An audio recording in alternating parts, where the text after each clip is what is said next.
G'day everyone, welcome back to the shed. Today I've got a pretty exciting one. Been looking forward to this video for quite a while. A lot of preparation's gone into it, a lot of parts gathering. And if you've clicked on this video thumbnail, you basically already know what it's about.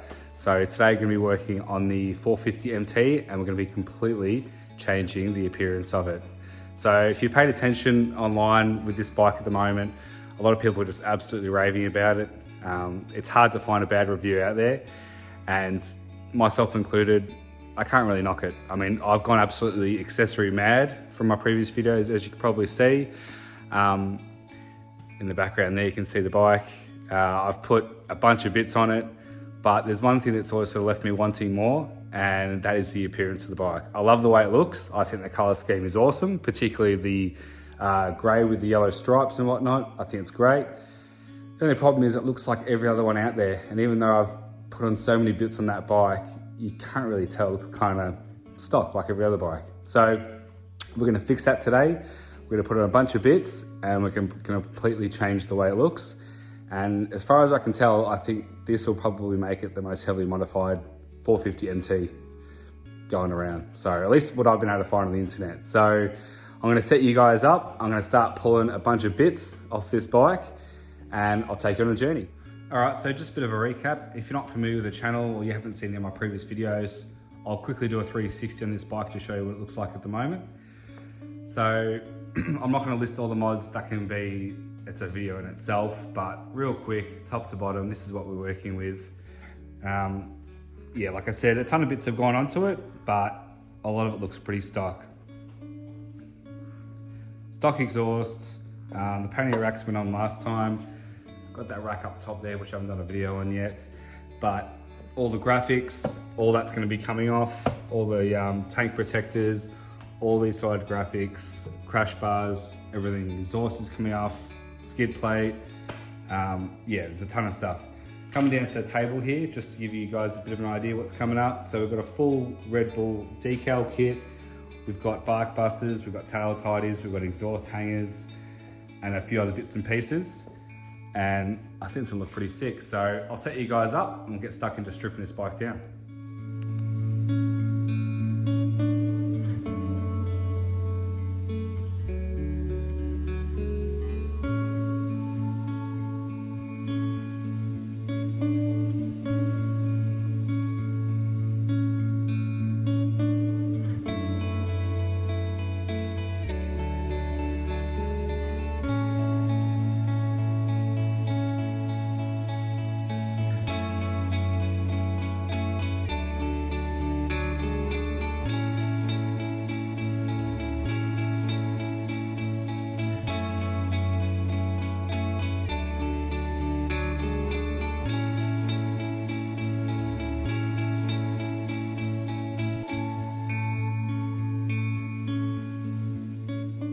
So I'm jumping ahead a little bit here, but I wanted to get these all scuffed up. So I've just hit them with 240 sandpaper and I've also gone over them with wax and grease remover.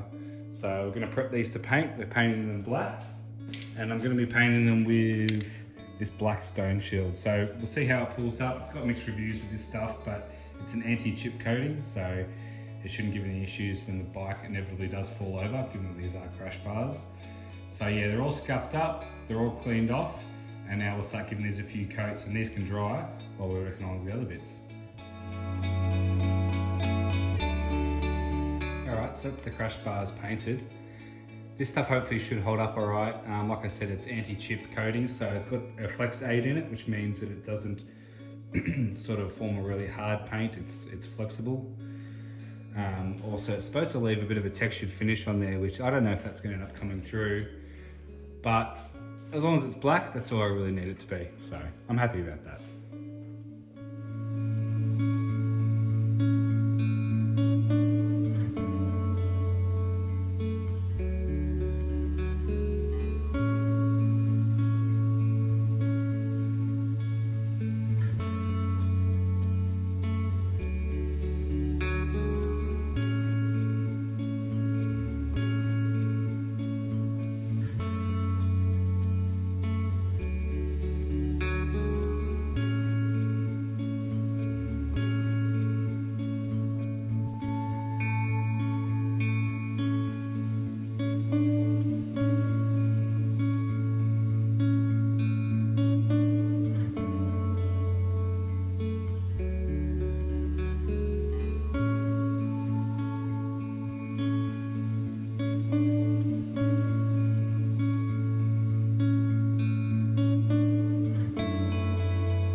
so we're officially at the halfway mark.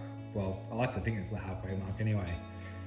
The bike is completely stripped down, so there's no evidence of all the previous decals and wear strips, all that sort of stuff. That's all gone.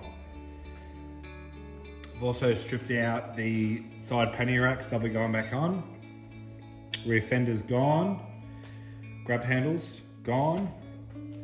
Also taken off the mirrors as well, the bark busters, all the radiator guards, dash plate and the exhaust. So we're at the point now where we can actually start building this all back up.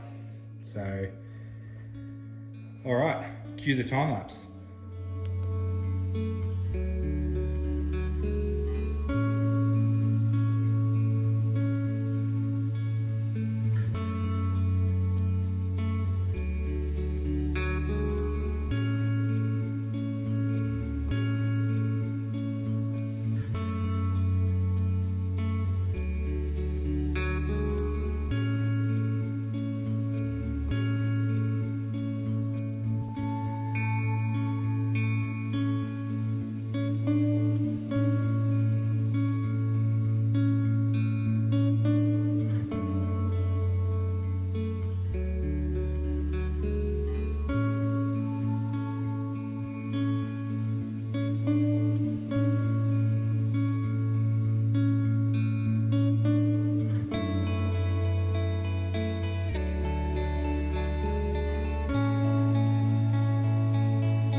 There is one product I want to pay particular attention to, and that is what we have in front of us here. So I reached out to Van Diemen, which are an Australian company. They're based in New South Wales.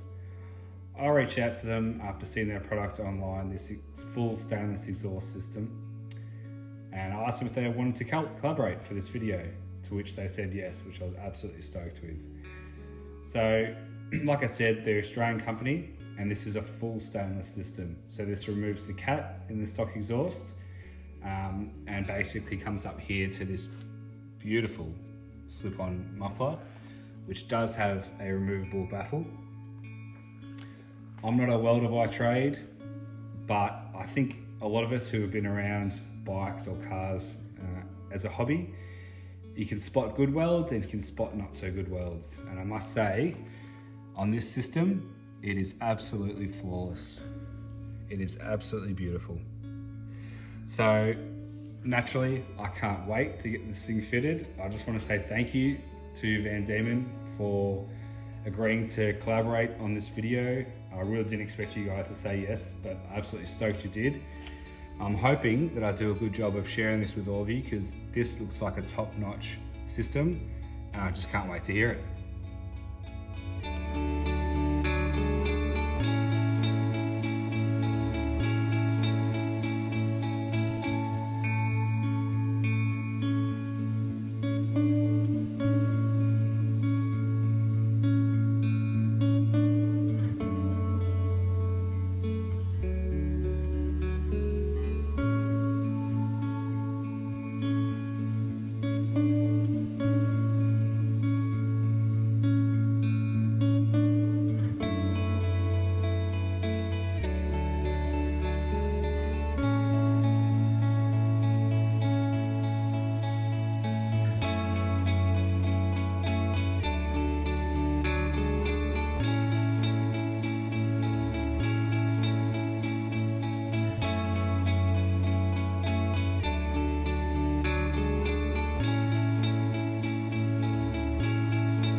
So there we have it.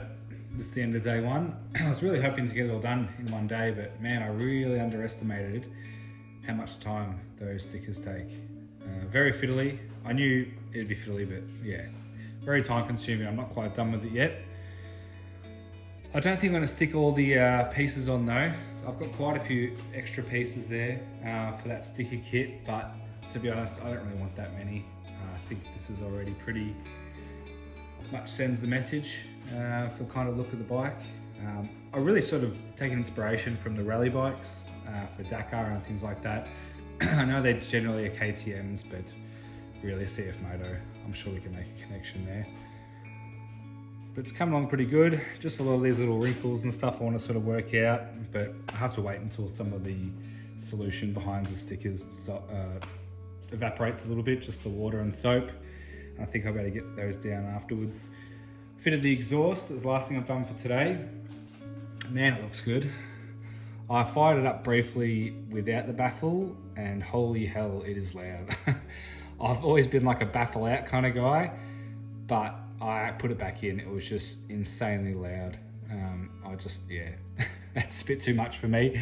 So I popped the baffle back in. It's gonna be interesting to see how it goes, because one key difference between this system and the standard one is the standard one has a link pipe connecting cylinders 1 and 2, whereas this doesn't. And as far as I know, the link pipe is usually there to reduce backfiring, and this seems to pop quite a bit more, which with the baffle in, I'm not too worried about. I think it will sound all right. But really, I mean, when you're putting in a full system like this, ideally you want to get a tune. So I'm hoping something comes out in the next sort of 6 months or so from someone like Dyno Tune or something like that, where you can adjust your fuel mapping. But for the meantime, I'll just run the standard map and that'll do. So far though, I'm absolutely stoked with how this rear end looks. I love the look of the pannier racks. I'm keeping these on. I just think it looks really cool. I think it suits the bike. It sort of gives the impression that it's a long distance bike, which I like. But this number plate holder here just looks sweet. Yeah, very happy with that. Looking down the top of the bike there. Again, the decals that I put on aren't perfect, but it's perfect enough for me. Thing is too, the bike's not perfectly symmetrical from one side to the other. Neither are the decals, so you just got to sort of fit them the best you can, which has sort of been my attitude anyway. There's extra ones for the front here, like the windscreen. I'm not going to put those on. I just think it gets a little bit too busy. I don't need Red Bull written on every single panel. I think this is probably adequate. So a few more things for tomorrow. I've got to upgrade the mirrors still. Got different covers for the bark busters. And I've got some protection for the exhaust. Not to mention we have to put the bash plate and all that sort of stuff back on. So it'll be quick for you guys, but I'm gonna call it a night and I'll check back in tomorrow. Cheers.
Have a look at that.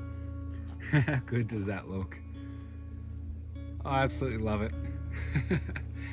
It took me a bit longer than what I was originally anticipating. It took me about 2 days.